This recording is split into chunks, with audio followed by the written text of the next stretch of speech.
The bedspread fly is a Bob Gaston fly, popularized in southwest Missouri by Dennis Stead. I'm not in competition with Dennis, and I'm not trying to one-up him with another video of the fly that he ties.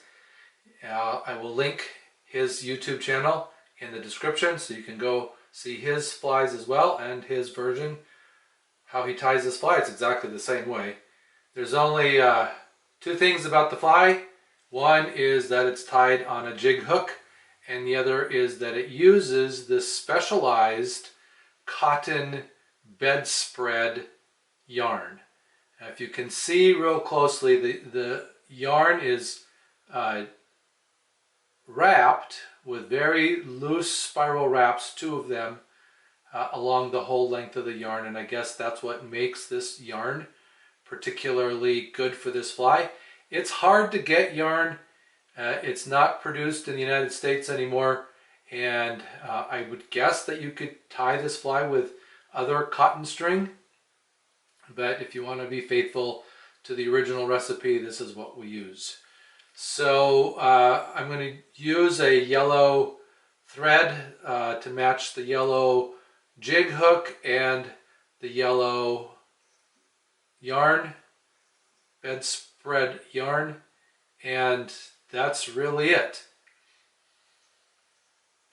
So start by putting down a base of yellow thread, and this can be tied in a variety of colors. I have a pink one. Here's a pink one. Different size hooks, whatever hook size is your fancy,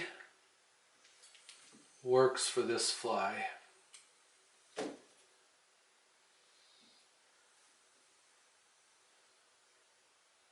Tie in the yarn. It wants to spin around the shaft, so I have to work to make sure that it stays on top of the shaft, although I don't know how critical that is. Come down to where the barb would be. Now, this does have a tail, and it's going to be made simply by creating a loop that I'm going to trim later, and then tie that back in on top of the hook shank.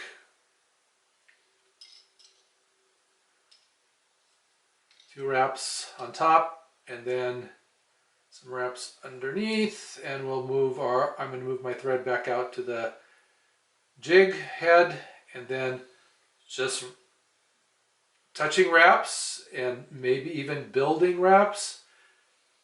I suppose there's some variety in this part of the fly, that the body can be thinner or thicker depending on how I wrap the body with the thread or the yarn, and then a couple of two, maybe three tie-in wraps on top, a few underneath. Trim out that excess. Tie that end in good. And whip finish at this point, I will be putting a little bit of head cement on that knot as well, just to secure it in. I think it's always a good idea to glue the knots, but that's obviously an optional item depending on the tire.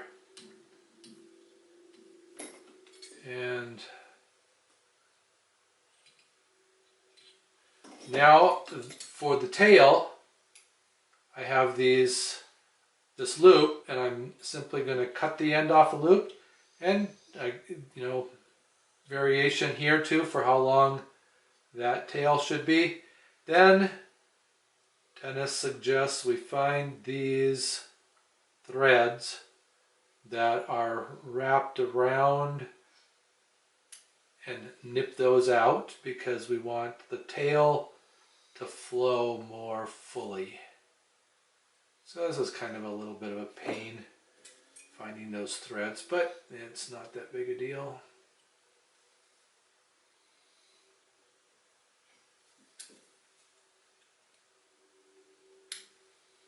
There are 4 of them, obviously, since there's 2 around the yarn, and that means that there'll be 2 around each tail section. If I turn this over, it's a little bit easier to find the other ones.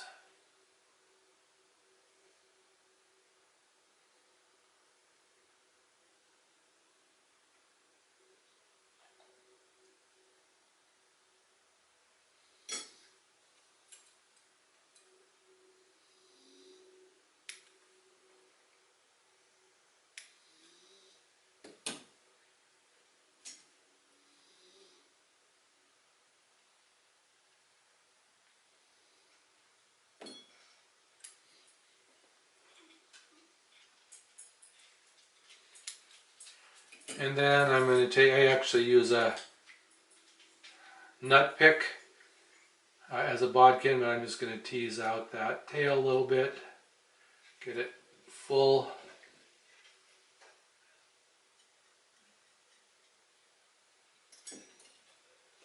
And that's the bedspread fly.